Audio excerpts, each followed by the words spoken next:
Okay, thank you. Good morning. Good morning. Our February meeting of the Charter Review Commission, we do have a quorum, so let the record reflect the attendance that we have a quorum. We are awaiting the arrival of a couple of our members who've worked on the issue we're going to speak today, but we're also awaiting the arrival of our county executive, who is promising to be with us. He has pursuant to the questions we asked last meeting, which were directed towards him. He has decided to give us his time this morning and try to answer those questions. And so let's consider, we'll go forward with the administrative stuff, get that out of the way until he arrives and until the other two members arrive. Let the minutes reflect the names of the members who are here. Mike has just arrived. I circulated an agenda. Does anybody have any proposed changes to the draft agenda that I have previously circulated? Well, we probably want to add the county executive in. Yes, okay. We will add in the visit of our guest, the county executive, who's going to speak on the budget issue. So we will put that into the section 2 under budget reserves. All right. Can I have a motion to adopt the agenda as amended to add the county executive? Move to adopt the agenda as amended. Second. Second. Okay. Is there any opposition? No. We will consider the agenda as amended, adopted by unanimous consent. Approval of the minutes of January 14th, 2026 meeting. Circulated those. Does anyone have any proposed changes to the minutes? Okay, not hearing any suggested changes to the minutes. Can I have a motion to adopt those? Move to adopt. Thank you. Second. Second. Okay, not having heard any objections or changes requested, we will consider the minutes of the January meeting adopted by unanimous. Thank you very much. So the first item is budget reserves. See, we got about everybody here. We're going to let the county executive speak whenever he arrives. Oh, great. But I guess my question is does the work group have some things you wanted to talk about or present first, or anything you wanted to sort of? My suggestion is we hear from the county executive before we speak about that, because he might say something that might change our minds. Well, I would agree. and I will give y'all a second bite at the apple. No one's going to get one bite at the apple. Hopefully. I'm sure at this meeting. While we're waiting, I will note that I will add to I did search for purposes of this video. I did circulate late last night some language just on the possibility that we do not come to an agreement or majority vote on recommending a charter amendment. If that happens, then I will give folks the time to discuss an option that does not involve a proposed charter amendment, but just involves giving some advice to the council, and we'll take some time to talk about that option if anybody wants it. That's not mandatory. But if somebody believes we should talk about just making recommendations that don't involve charter amendments, I've circulated some language so that we have something in writing in front of us that we can all be on the same page and work off of, rather than be throwing words out into the air that somebody says, I want to see something in writing. So we have that as a backup for discussion if folks, if it helps people. Could I ask, while we have a few minutes to talk about the report? Sure, we can do that. Yeah. That's at the end of the agenda anyway, so we'll do that. Yeah, if you can kind of walk us through. We will jump to that. So I did. County executive is on. Oh, Marcus arrived. There you go. Hi. So we will go right into that. Folks, our guest today is our county executive, Mark Elrich. And he is quite kindly agreed to give us some time since we had some questions from him for the last meeting. So Mark, if you can hear me, you hear me? And when he takes himself off mute. Take yourself off, Mark. There you go. Perfect. And I can hear you. Okay. Thank you.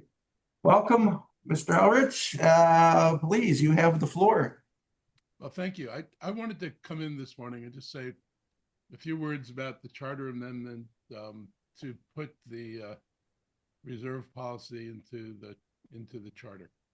And I've got to say I don't support that. And You know what, Mark, we're having, I don't know whether it's the sound on this end, but the volume is rather low on this end. So either if Stephen can raise it or you could speak louder or closer to the microphone would help. Okay, let me see what I can do to. That's as loud as I can get it here. let me, I got my microphone picked. You can just shout at us. I don't want to shout. It's so not my nature. Hold up a sign. Let me take this off. This is setting off. Audio settings, yay. Output volume. Is that better? Oh, that's much better. Whatever did. Thank you. Great. Thank you. Okay, I'll try this again.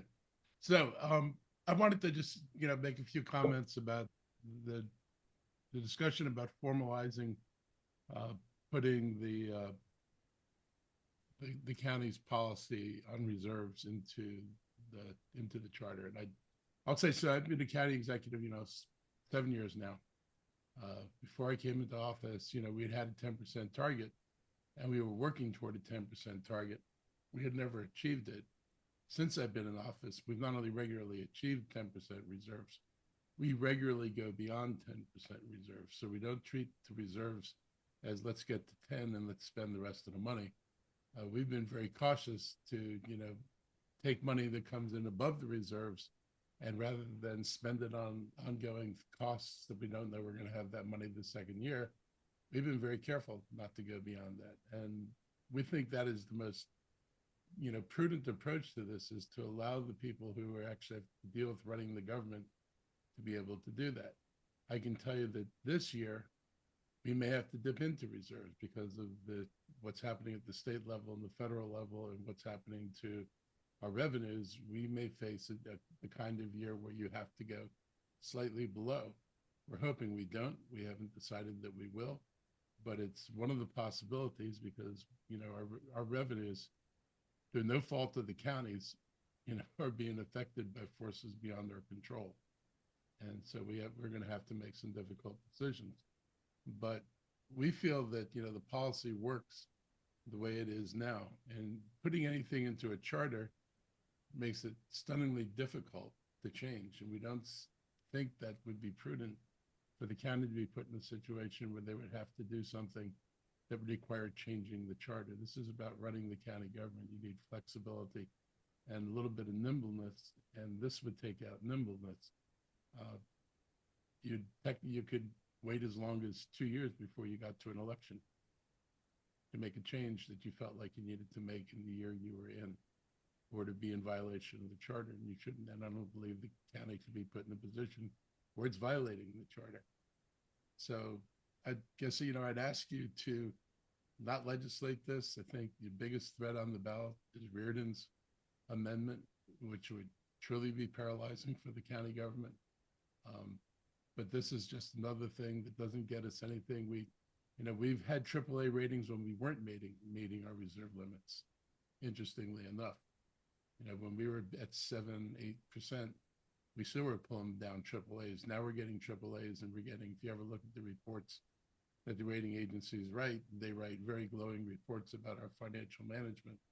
I think our policies, make sense. They work for the county, and they don't put us into risk of being paralyzed even for a year or two if we had to make a change in the charter.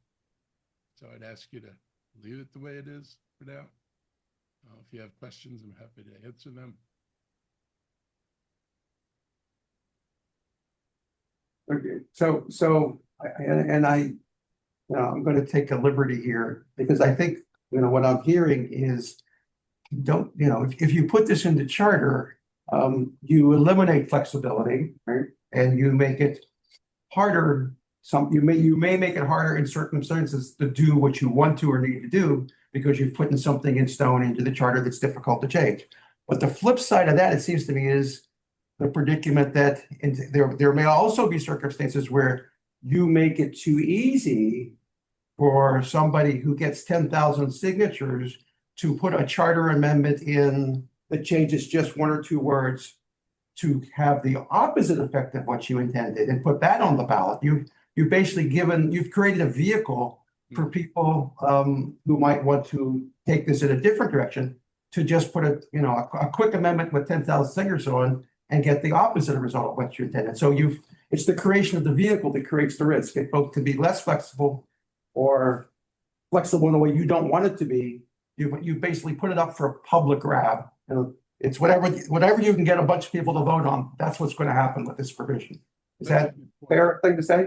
That is a very fair thing to say. We are actually trying to get Annapolis to raise the petition limit so you can't get things on the ballot with 10,000 signatures. This is a crazy system we work under here.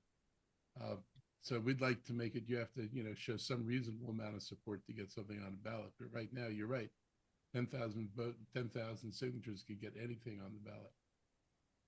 Well, our 10,000 signature requirement is a requirement that goes back to the numbers that were used, I believe, in 1915 in our Maryland Constitution, when 10,000 was a much larger percentage of the population than it is today. Not much of the percent today. All right. Okay, executive then. Do we have members who want to ask questions of the county executive while we have them? Yeah, I do. This is Dylan. First of all, thank you very much for joining us, County Executive. We appreciate your wisdom and experience. I would say that of this amendment, there is no way this amendment would tie anybody's hands or be restrictive of anything. The purpose of this amendment is to simply acknowledge the existence of reserve funds in the charter. Does not set any limits, does not change any procedures. It establishes that the county council is responsible. So the responsibility for establishing levels and establishing procedures is with the county council. So I don't think there's any real reason to believe that this would restrict the behavior or activities of the county council or the county executive.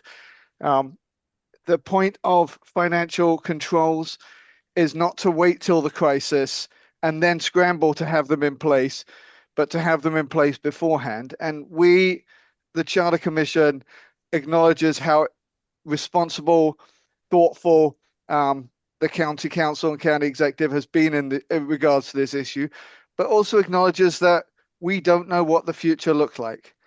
That just because we have, for the last 10 years or 15 years, had a county council that has been responsible, that doesn't mean that that's the case in the future. And at the moment, the charter does not acknowledge the existence of reserves. So were there to be a council that didn't want to act in a responsible way in future years and acknowledge the necessity of reserves, there's no reason why they couldn't just choose to ignore it. It's a matter of policy right now, not the matter of constitutional authority to have a county reserve.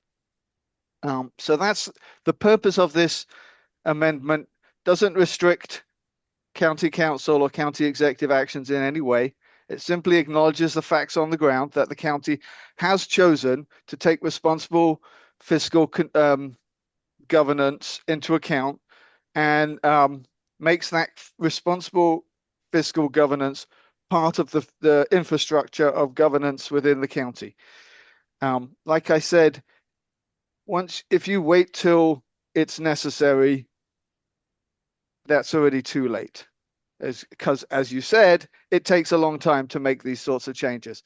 So the right time to make these sorts of changes, these sorts of structural governance changes, is before it's necessary. And clearly it's not necessary at this point. There's no reason to believe that the county council would ignore the requirement to set money aside for a bad day. But exactly that is the case. You don't put fiscal controls in at the time of crisis. You put fiscal controls in beforehand so that the bad day is always protected. That's my point I wanted to put out there on the table, and thank you for your time. Yeah, I would also, if the county executive would like to respond, that's fine. But I appreciate your coming this morning. I would like to echo what Dylan had mentioned or what just said. Looking across the state in our research, other counties have had or do have amendments or sections in their charter that discuss and govern reserves, and they're doing well with the language that they have. So we've taken that aboard. We've done some research on other counties, like for an example, Baltimore County, Anne Arundel, Prince George's County, and some others.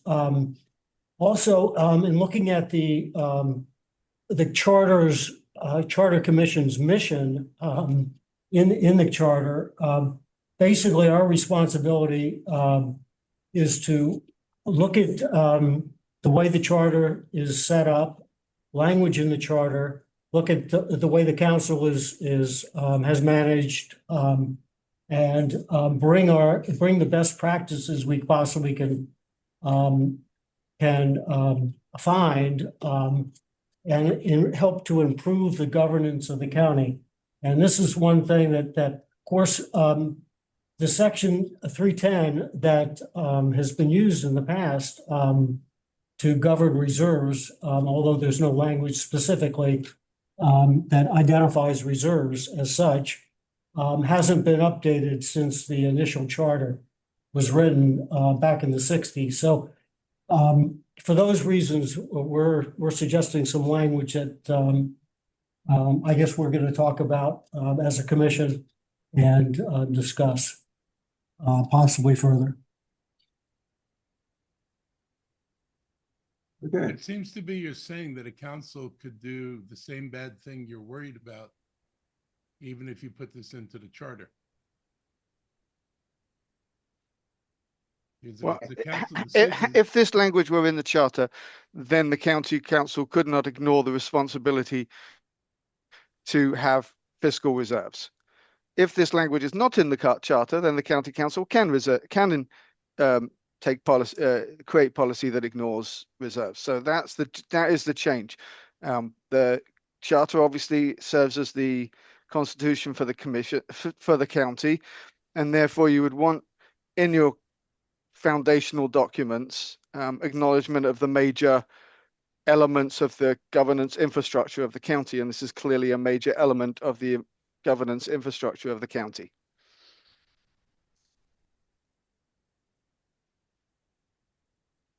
Well, I guess, let me ask this, and Dylan, I hear what you're saying. If it was in the charter, the council could not ignore it. I mean, I guess the answer would be is, if they could ignore it, the question is, what would be the ramifications or legal remedies if they did ignore it?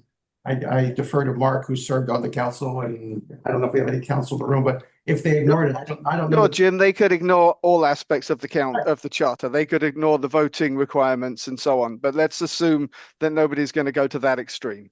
Yeah. I'd like to assume that. but you could, but a council could say, okay, we've got a reserve policy. I'm setting it at 0. I'm setting it at 2%. Sure, the county council is an elected body and has the right to set policy for the council. That is obviously an obvious fact, and we're not attempting to tie the hands in what that policy looks like. What we are attempting to do is ensure that the foundational documents of the county acknowledge the major financial controls and governance systems of the county council. At the moment, it doesn't. That seems like, given that other counties across Maryland systematically do acknowledge the existence of reserves, that seems like a deficit. And that seems like a deficit that should be taken care of now and not wait till there's an argument about whether or not we should have reserves. At the moment, we don't. We have a county council and county executive that's uniformly, acting with extreme responsibility when it comes to fiscal reserves. So now is the time to put in place an acknowledgement in our foundational documents.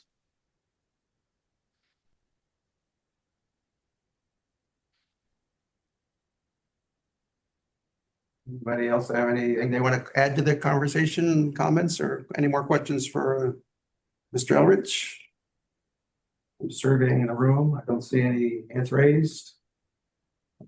Okay, Mark, thank you. I mean, last chance, if you have anything else you want to add. Just thank you for listening to me this morning. I do wish you'd think about whether, if this doesn't really do anything, is this something we want to add to the charter? I hate people thinking, I don't mean this locally, but I'm thinking that it bothers me that, people like Reardon and others think the solution to the problems of we'll just go after the charter. And seems like it's a bad model to use unless you're really fixing something that's broken. And I don't think, anybody would argue that the system's broken right now. And that it couldn't be broken anyway.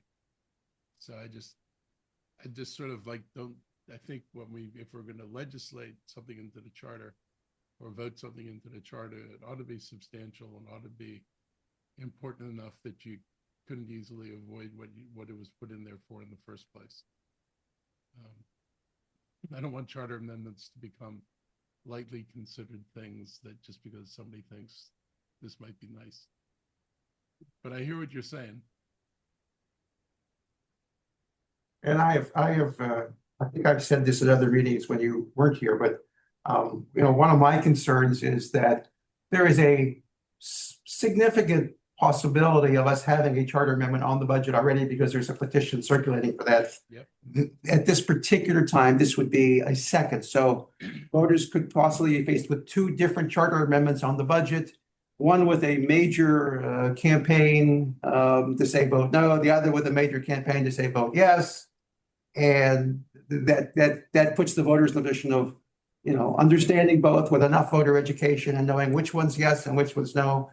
And, we trust voters to figure it out, but there is some risk that people will just vote no on both or vote yes on both. And you throw that up in the air and you get what you get. It just seems to be. Jim, this is not an amendment relating to the budget. This is an amendment relating to governance. It doesn't have anything to do with the budget. Nothing whatsoever to do with the budget. This relates to governance, the governance structure of the county.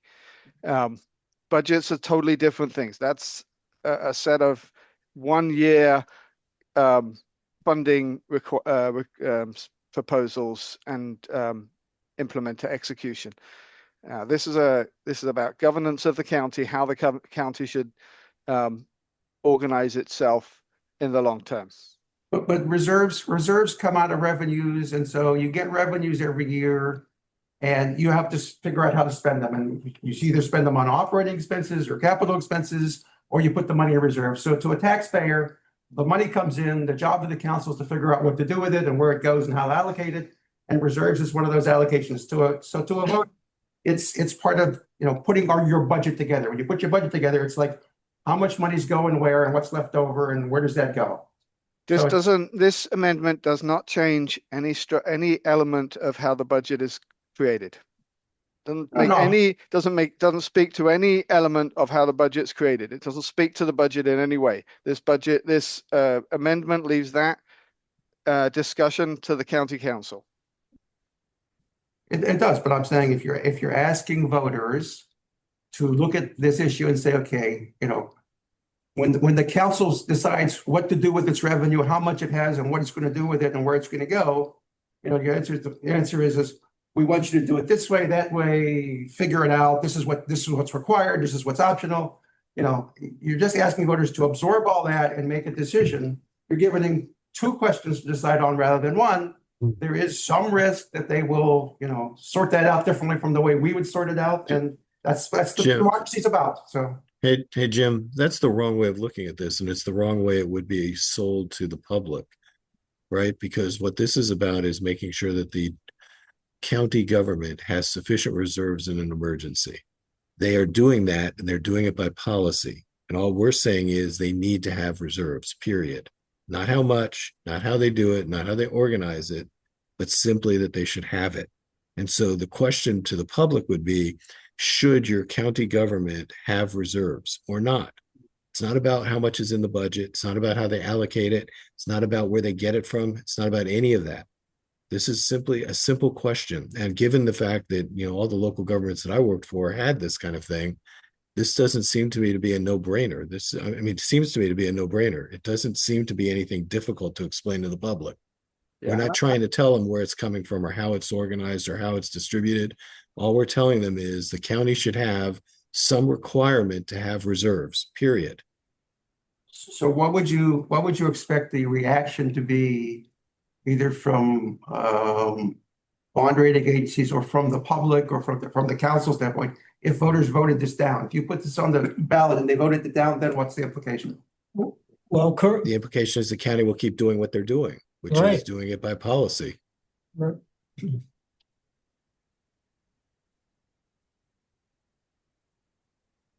But I'm the one that initiated this thing, and I did it because everywhere I've ever worked in local government, they had reserves set in the charter. It just, or at least the idea that they had reserves. And of course, a lot of that was in Florida, which is you have reserves for a reason down there. And the idea that there is another a ballot amendment and therefore we should not consider a ballot amendment, that kind of seems like a circular argument. There's always going to be other ballot amendments. If the county council, who will ultimately decide on this, because we just make recommendations to the county council, think that the ballot is too crowded and for small p political reasons think that that's something that shouldn't be taken up, then that's their prerogative. We don't infringe on that prerogative. But what our job is, we were appointed to this commission to make recommendations. At the moment, this is the only recommendation on the table. It's not like we have a rack of recommendations, as we did last time. Last time we made 4 recommendations and there was no discussion of, well, that's too many recommendations. Now we have 1 recommendation on the table. It's an extremely modest recommendation, and we take this off the table, then what was the point of them appointing us? Like, why are we on this commission if we're going to make no recommendations? Especially when we have one that we're thinking about. I mean, if the commission really was perfect, I mean, if the charter really was perfect, yeah, then we would have no recommendations. But I don't think that's the case here, because we've identified a weakness or something we think is a deficit. So, you know, I'm absolutely not in favor of putting a recommendation in the report that says study the issue, because they're going to turn around and say, we already appointed you guys to study the issue. And if I were them, I would be annoyed with that kind of recommendation. I think that was completely exasperating. You know, this is a very, very modest recommendation. This is not in any way pushing boundaries.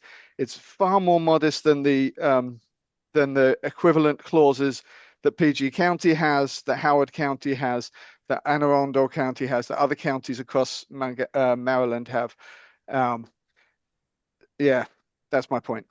I wanted to add, we don't have to make recommendations. If there's nothing that needs to be fixed, we don't have to. It's good that we're discussing this, and that is our job as the Charter Review Commission to come together and discuss if anything needs to be fixed.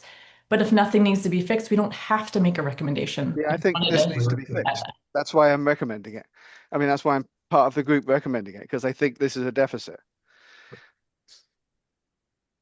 How does it show up as a deficit? If it is Because there's, unlike all the other counties in our immediate environment, there is no discussion of a county of a reserve in the charter. Some people don't need it to have a discussion. I mean, we do it without having it in the charter. Also, you know, don't need a discussion of having a budget in the charter, can do that by policy too. But we choose to have it in the charter so that we have a governance framework that's comprehensive and responds to the needs of the county. I feel like we have that, so we haven't suffered for lack of this. Yet, and that's the very point. You don't take action on financial controls after the crisis. You don't wait till there's a problem, because if you wait till there's a problem, it's too late. We have a very responsible county council and a very responsible county executive at the moment who you know, consider long-term implications of their actions. But we all know that that's not a guarantee, that we don't know what's going to happen somewhere down the line. We can look at, you know, other places across the governing spectrum and see that at times we have more and at times we have less responsible governance. And so now that we have responsible governance, now that we have a consensus for the need for long-term planning and reserves, now is the time to ensure that that consensus is built into the governance infrastructure.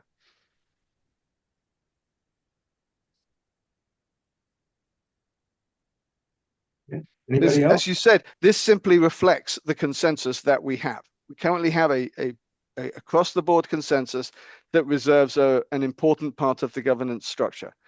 So this simply reflects that consensus and builds that consensus into the foundational documentation. I'm sorry, do we have a consensus? I don't know if we have a consensus. Well, we're gonna discuss that when we. I'm sorry, what I meant Dylan's is we talking have a about the consensus council. in the county about the Right. need for reserves. The county Right. has for The council and the decades county executive, yes. included reserves in the budget. So I believe that it's not one side or the other thinks that reserves are necessary, that all sides at the moment think reserves are necessary. However, it's not reflected in our government documentation. So the point is, I'm not saying we have a consensus on this amendment. I'm saying that the concept of reserves, there's no controversy about concept of reserves. So now's a good time to build that lack of controversy into our foundational documents, lest that at some time in the future it becomes less obvious that that's a consensus. Yeah, the bond rating, bond raters have come up several times in the discussion over the last few months. And we are, that is something we've considered. Baltimore County has an extensive section on reserves in their charter, and their bond rating is AAA, as similar to Montgomery County. So, of course, it's a guess, a projection, but it's likely that the bond rating agencies would look favorably for a charter change that recognizes specifically reserves and establishes some language in the Montgomery County Charter that discusses reserves explicitly. I've been in more than 7 bond meetings. That's not something they have ever raised with us. Yeah. In fact, if you read their documents, they praise the county for its financial management. Yeah. Yes, and that's commendable. Yes. This putting a charter amendment in that discusses reserves uses, Section 310 is the section that is being used for the unallocated reserves or unappropriated surplus right now, which is being used for reserves. If that's explicitly had language about the reserves, the bond, one could run the language by the bond rating agencies, and get some feedback as to how they would view it. But it's likely that they would view it favorably. Charter change.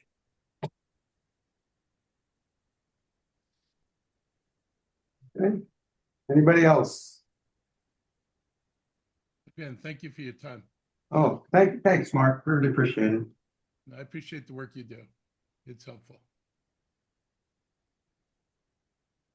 Thank you, sir. Okay, Take so care. we will go on with our agenda. The way the agenda was structured was to allow discussion time. We've obviously had quite a bit of that, but I'm going to let it continue. So I'm going to let the budget work group decide what additional discussion or presentation they would like to have at this point, if any, and then open it up to the floor for anybody else. And I'm going to throw one little reminder in, which is this is hopefully leading up to a vote. And the purpose of the vote today is not to bind the commission. We're taking this vote today because it's what we need to do to allow us to assign drafting responsibility for the report and know what positions we should start drafting. Ultimately, the final vote will be taken when we decide to adopt or not adopt the draft report in April. So April is really our final binding vote on the commission's position. This is a straw vote, so we know, at least for now, where we stand, where the majority is, so that we can go ahead and draft minority or majority positions. So, and I say that because I noticed that we are a group of 10 today rather than 11. We have one absence, which always leads to the possibility with an even number that you might end up in a tie. So we will deal with that when we come to it, if that's where it ends up. But let me open it up to the budget group now. If there's any additional discussion you all want to have. Well, can I ask a question? Sure. you're going to ask for a motion, right? Well, to take a vote, there needs to be a motion. Right, okay, and for clarification, is the motion that's gonna be on the table as you envision it would be the proposal that has been That circulated? is completely up to whoever makes the motion. Okay. You're free to move that as a recommendation that we adopt, and we'll take a vote on that after we have, ample discussion in a second. And then somebody wants to make a different motion for a different recommendation, we'll do that. Okay, I would like to, does it go around the table possibly and make sure everybody is on the same sheet of paper? Okay, so that's why I used attachments to the agenda. Attachment 3 is supposed to be the proposal of the budget work group that was presented to us at the last meeting, reprinted here for your convenience. And so if somebody is interested in making a motion that we adopt that as our recommendation, then you could make reference to attachment 3, but you're free to use different wording. If somebody wants to take this and make a motion on this as amended, they're free to do that. But I just wanted folks to have something in writing as a convenience to refer to. Okay, but attachment 4 goes with attachment 3. Well, attachment 4 is background material. I just did that because I thought somebody might want to review the background you gave us. I just wanted to keep the document separate, so for purposes of referring them, we were clear. Attachment 4 is sort of an information only. That's what the budget group gave us the last meeting for information. Okay, I got one other kind of a detail question. On attachment 3, what is the purpose of the 3 dots? That's how it was given to me when you gave it to me, I think. But I think that my understanding is that when it was presented to us last time, it was intended that paragraph there be added to section 310, so that in theory, what would be before those 3 dots is what's currently in Charter Section 310. Okay. Which is immediately above the Right. attachment 3. Okay. So does anybody from the budget group want to make any further points or have any further discussion on? I will open it up to everybody other than the budget group. So I move the language in attachment 3 as a proposal, as a resolution. And is there a second for that? Yeah, I'll second it. Okay, we have a second. So now we will open it up for discussion on the motion. And I will consider all of the discussion we just had as part of this discussion. So it is one that you don't feel that you have any to repeat anything if you feel you've already said it. We don't have to do that. It's all one big discussion. Anybody have anything they want to add to this discussion? Okay. I've got a something, question. Jim, I've got one thing. Okay, Marvin, go ahead. Yeah, I wanted to ask the work group if there was any opportunity to find out whether or not in the other counties, whether or not there had been any concerns by virtue of them having what they have in their charters. Had there been similar concerns raised, like what has been raised here, that in the event council people, county executive aren't very responsible individuals, and would need some guidance, that was the impetus for their having the language in their particular charters. Were you able to dig in deep enough to find out about that, or did you just view examine the charter amendments themselves? Very good point. In fact, for an example, Prince George's County, the language in their charter now, which is pretty prescriptive with dealing with their reserve situation, how they accumulate reserves, how much to have in reserves, what the reserves could be used for, and what the vote level for the use of the reserves, was actually in reaction to difficulties in the past with the looseness of dealing with the reserves. So it was a reaction to fix a problem. So That is interesting. Okay. Thank you, Mike. Thank you. Any other questions? Alicia, were you gonna speak up? I thought you said something earlier. I wanted to make sure you Yes, thank were you. heard. Yeah, so the motion we're discussing or considering now is on attachment 3. Correct. Is this, because I'm also looking at attachment 5, the language is slightly different. So after we vote on the motion that's on the table, we will entertain other motions for other recommendations, and that could be one of them if somebody wants to make that motion and it's seconded. Okay. I'm trying to follow Robert's rules of order, even though I am not an expert in Robert's rules of order. Percentage rules. Thank you. Okay. With no other comments, I will take our straw vote. At this point, I have these names in alphabetical order by last name. I recently saw a list that's alphabetical by first name. I guess people do that. Sounds like a Microsoft Word problem, but I will go around not in the table order you're sitting, but in alphabetical. Based on the motion we have to adopt the proposed amendment attachment 3 as a recommendation to our county council for a charter amendment, how say you, Sherry Brett Major? No. No. Brett Major votes no. Mr. Dennis? No. Ms. Figueroa? Alicia? Yes. She votes yes. Mr. Lynch? No. Okay. Mr. Notstein is not with us today. Mr. Naftal? Yes. Mr. Hirsch? Yes. Mr. Pressman? Yes. Mr. Quintana? Boy, this is tougher than I thought. I'll vote yes. Ms. Andrew Wilson? No. And the chair votes no. Okay, so we have a 5-5 tie, but as I said, this is not a binding vote on, this is a straw vote.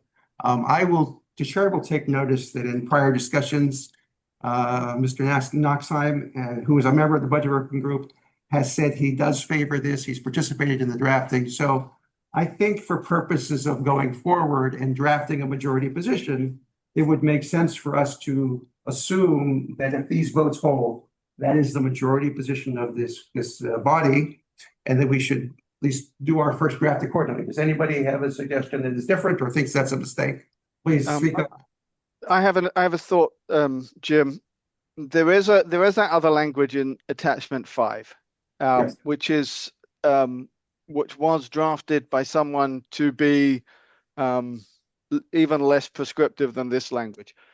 Were that to be the language on the table, the question for the group is, were that to, or actually specifically the question for those who voted no, were that to be the language on the table, would that change your vote?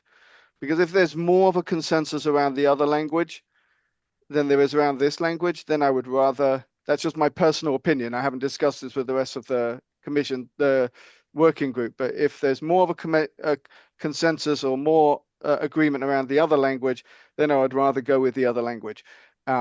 So that's just me throwing that question out for people who did vote no, whether using the other language would change your opinion.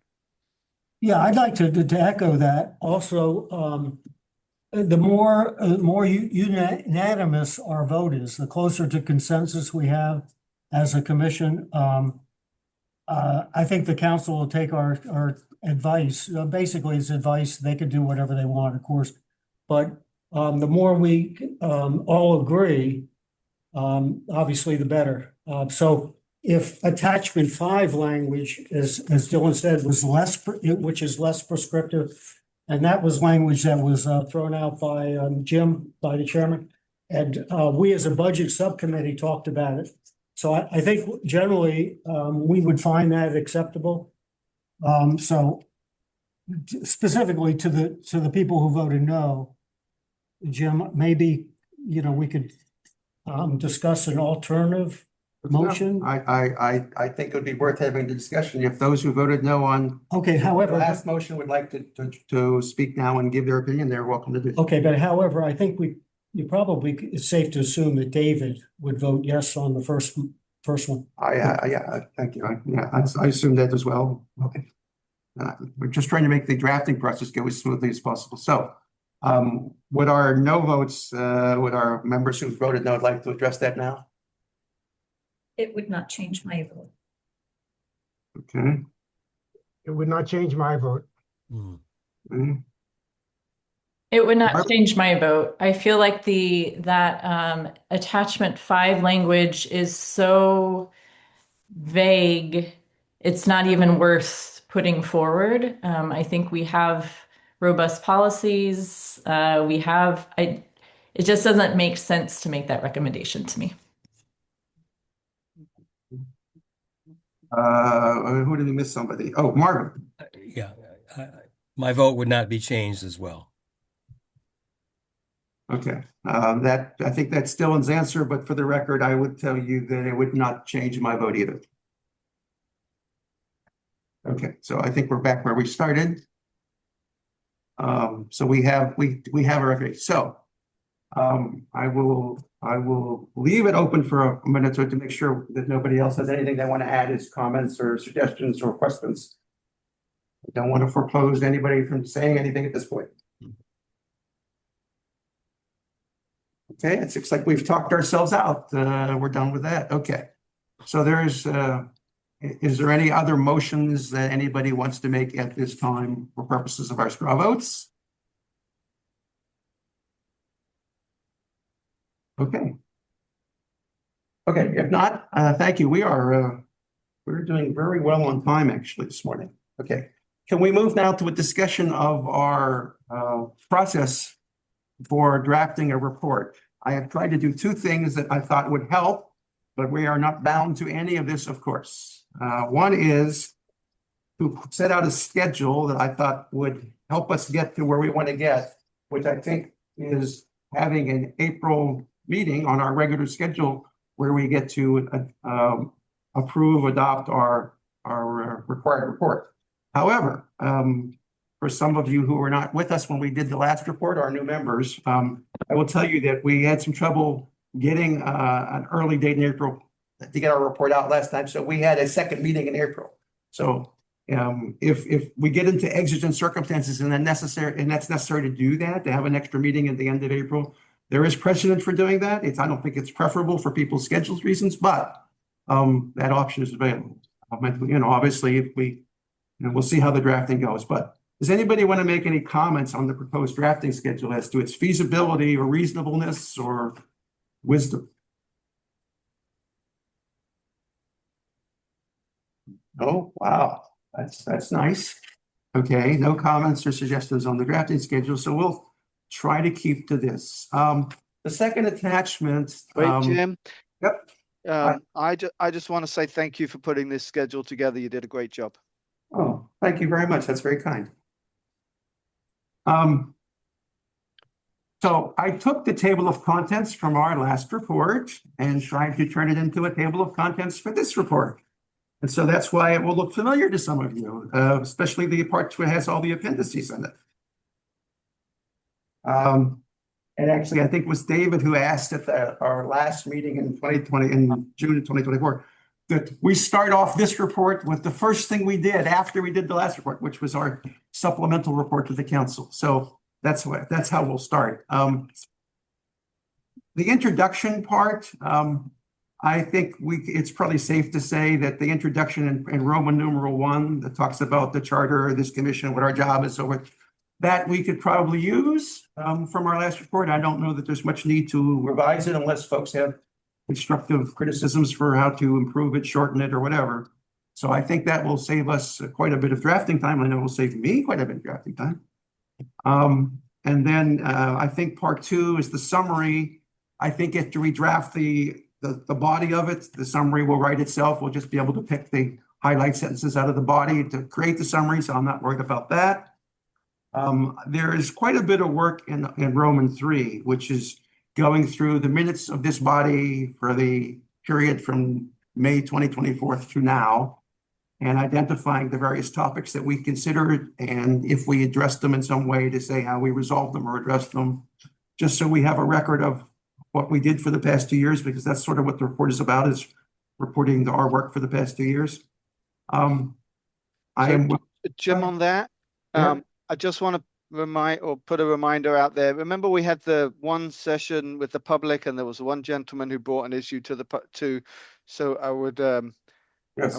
I would love should to be see clear. a mention of that issue, so it's not ignored. Sure. Now, and you're talking about the public session, or is it? Yeah, the public session, Yeah. the one we had in the county chamber. Yeah, and that was my intent. Somewhere at home, I went through and I kind of collected a list of them. And some of them were just folks who, we got a comment letter, and I mean, we got a comment letter on the Board of Education, as I recall at one point, and the answer is, it's not within our jurisdiction. But I have no problem with just referencing all that. In fact, I think one of the appendices has always got to be all the comment letters we received and all the testimony we received, including a link to the video testimony. And if the testimony came in writing and we received that, then that'll be an attachment. So there'll be a full written record of whatever we received in writing, as well as. That's great. That's perfect. Thank you. Yeah, and I think that's what we did last time too, so. So I'm willing to start working on the other topics identified as part of our record. If anybody wants to join in that effort and cooperate and write up part of it, that's fine. I'm glad to take the help. Just speak up and say so, either now or in an email to me or whatever, so. Okay. That will take us to part 4, discussion of issues and recommendations. I used the outline that we used in our last report, which is summarizing the issue. If there's some background to give, pros and cons, any public input we received. Obviously, in this case, we have received input from I would find a way to have input be both public, our elected officials, as well as the other input we got from whether it was the public commenters. So, inputs and then recommendations and final votes. Anyone who wants to write a dissenting or concurring statement is free to do that. The drafter doesn't have to do that. The people who are choosing to do that will do it on their own, submit it when they choose to submit it. Concurring statements and minority reports do not require a vote. They don't require approval from anybody. They're just yours, whoever signs on to them. So the timing isn't so crucial. The timing is important. If you want other people to sign on with you, I would suggest giving them the maximum amount of notice so they have time to read it and decide if they want to sign on, rather than waiting till April at the last minute. But so there were 5 people on the commission who non-concurred on the proposal. It may be worth somebody taking responsibility to write a first draft, so that at the next meeting we have, the other people who are in that situation can decide whether or not they want to, whether that concurs with their own opinions and they want to sign on to that, or whether they want to. If nobody does the first draft for next meeting, then kind of we might have a situation where. Well, I think the hardest, I agree with you. I'm fine with that. I think the hardest part is figuring out whether or not the people who voted no all have the same. In other words, you only have a minority report if those people all have the same reason for voting no. I don't even know if they have the same reason. We can have that discussion here, but since it is minority, I'm not sure. Well, that's the reason I'm suggesting someone take the responsibility to articulate that, so that then people can whether they have something to bounce off against. Yeah. Okay, I either agree or don't agree with that. Is it possible to have a discussion for the folks that voted no, to have a discussion outside of this meeting that we're in? Or is there a rule against that? There's no rule against it because it's 5 rather than a quorum. Yeah. I mean, and let me tell you, I feel some responsibility as the chair because I voted no, that I have to write something as the chair. I just kind of feel would be very odd as the chair in the minority not to say something. So I will draft something, but I don't want to presume that my views are shared by anybody else. And so I will draft something, and whether you want to have that discussion offline after you see what I write, or you want to have it before, that's I'm willing to do it any way you want, and I'm willing to do it in smaller groups as long as we stick to 5 and don't get to 6. We're fine.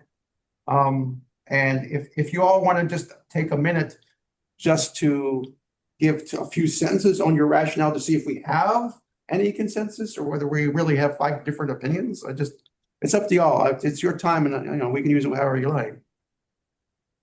You feel like sharing at this point? Yeah, I was going to send my rationale to you. Okay. And do this one-on-one. Okay, that's let fine. you, I have no put the problem. heavy lift on you to. Well, we'll see if it's a heavy lift. I may Well, put some of the lift back on you depending on what you do. Fair. But it basically echoed what was discussed in 2010, which is I have no problem with the idea of reserves. Reserves are a good idea, but with so many of our of the wonderful people in our government who keep this machine running, so many of them saying no, that gives me pause. And then so what we do is we put in more flexibility to this wording to the point where it doesn't really have an effect, which is going to confuse voters. I worked the election when we had the 2 conflicting issues on the ballot, and poll workers cannot explain what is on the ballot. So if someone has a question in the voting booth, they just guess. I will tell you, Sherry, that the reason I know that that's true and I agree with it is I worked the polls in 2018. It's my first political work in Montgomery County. And that's what I was forced to do all day, explain to voters what these 6 ballot questions meant. And most people don't read them where they come, unfortunately, but it was very frustrating. And it began my involvement in the Democratic Party. And I've been involved ever since on ballot questions. And that's how I ended up on this commission, frankly. Voter education is a real heavy lift. And I want to do that work. I want us to do that work. We should do that lift. We should help them as much as we can, but it is hard work. So, okay. I will tell you in terms of what I would draft, a lot of what I would draft would be in full agreement with the folks who voted yes. Okay. I agree with, I don't know if it's 80% or 90% of what the yes voters had to say. I really do. And so I will be very, very much in agreement with that portion of it. But there is, for me, it separates into really 2 questions. The question is this the right policy? Yes. Is this something that probably should be in our charter? Yes. Should the charter have been written that way initially? Yes. So it is the right answer. I just think that it's probably not the right time. And if we're constrained to say a recommendation is, we tell the council we think this should be done now. I can't say that. If I'm saying, do I think the council should do this at some point? And the answer is yes, I do think the council should do this at some point, but they have to figure out how to do it in a way that is fine with the bond rating agencies, it's fine with other stakeholders, it's fine with the financial, they have to figure out the best way to do that. And so I'm not willing to say, yes, I think you need to do this now. I think you need to figure out when and how to do this so it gets done at some opportune time, whatever that is, but I don't have the expertise to say when and how that is. So I'm not giving directions to people on how to do something that I don't know how to do. So I leave it to them. And so that's why I'm not going to make that recommendation, because this recommendation is you should do this now. So that's where I am. But I agree with almost everything else that the yes voters have to say. Okay. That's with Marvin and Sarah and Howie. Yeah. Anything you want to add, you're welcome to. Yeah, I'll add something, Jim. Yeah, I haven't had the pleasure you and Sherry have had of working at the polls and having to explain to voters about that, but I'm sure I would find that equally frustrating and wonder why we got ourselves into that situation in the first place. And so I think my vote had more to do with timing than anything else. Not that this wasn't a good proposal to put forth, but timing probably is what caused me to think, along with hearing from who I feel are all responsible elected officials who have demonstrated that they're working towards keeping us on track, including in this whole area of adequate reserves. Howie? No, I mean, I have nothing to add. I think If one of us in the room was drafting a minority position, which one would you want to sign? I just don't think we need any changes. Your minority position might be And easy. I think that the burden is on those who want to make changes to make an argument. I don't think that those who are opposed have any burden to explain why they don't think changes should be made. Well, you're not required to sign on to any minority position. Your vote is, you're welcome to let your no vote stand by itself without signing on to any minority report. That's fine. That's what I'm inclined to do. Okay. Sarah, you have anything you want to add? Yeah, I wanted to reiterate what I said, I think, in the last meeting, which is I really appreciate all the thought that has gone into it and the intent behind this proposed change. And I appreciate the information about what's happening in other counties surrounding us and what they have in their charters. But Montgomery County is different. And right now we're in a different situation than other counties are or have been in the past. I think the clincher for me is that the rating agencies give us high ratings. They see our policies as evergreen and flexible, and I don't think a change in the charter, there's anything that demands a change to the charter. Policy, sure, but not in the actual charter at this point. Slight difference from where I was, but okay.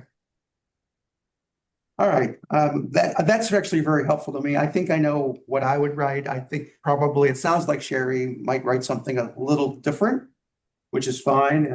And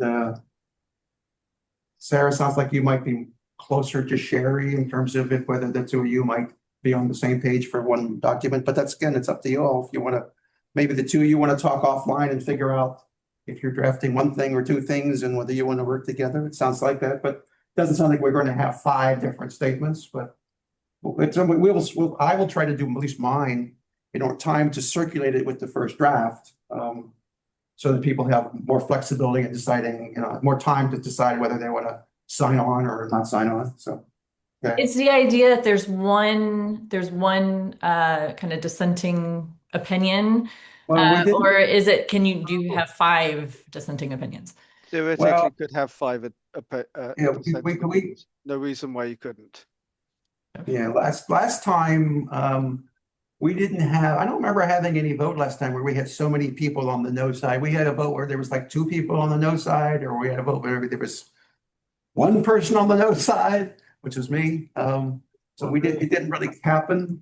So, but it doesn't sound like we're going to have a minority report that is the concurrence of 5 people that it's the wrong thing to do. It sounds like we're going to just have 2 or 3 different opinions on it.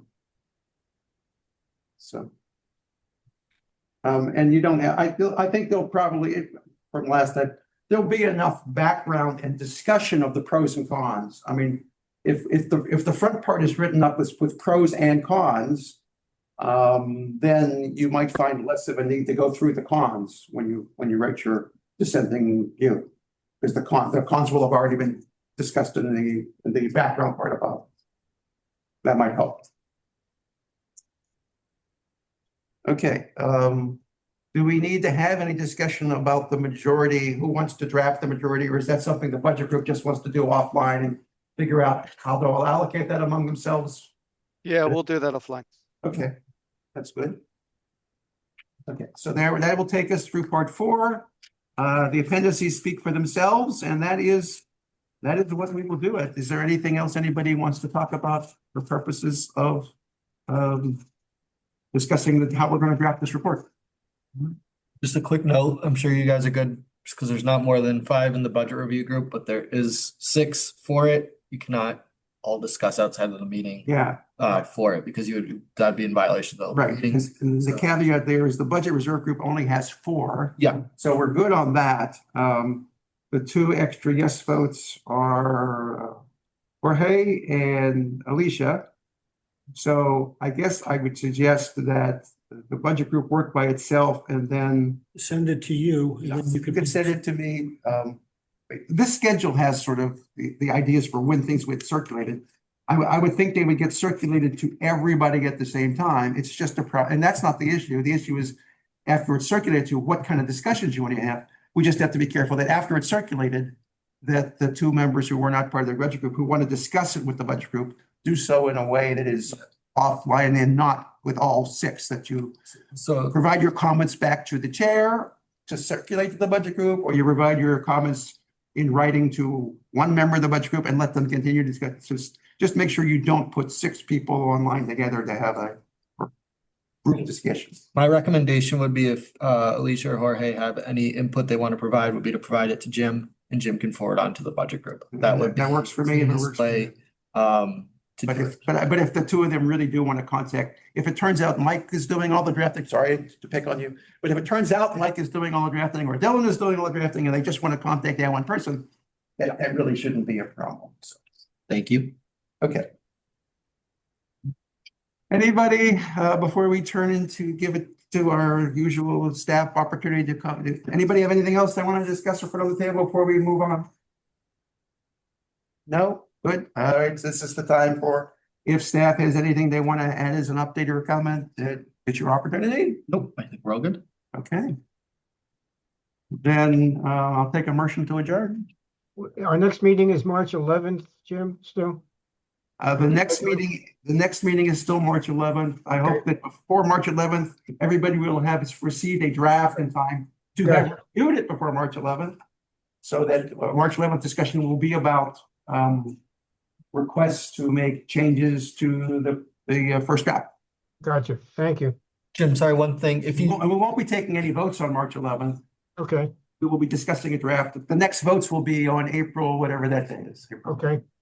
If you do determine you need 2 meetings in April, and the second one's just gonna be 15 minutes of putting everything together, you can do it fully virtually if that Okay. makes everybody's life easier. If you have to do it, if it comes to it, we can discuss at that point, but you can do it fully virtually. Last time we did it probably in hybrid again, right? I think we did. Yeah. Yeah, if you're just wrapping up a couple things, it's gonna take 10-15 minutes, and that's easier for everybody. Okay. We could just set it up fully virtually. That's great. Do you need to reserve this room? Because we could pick a tentative date and you could reserve the room just to make sure we have it. Sure, yeah.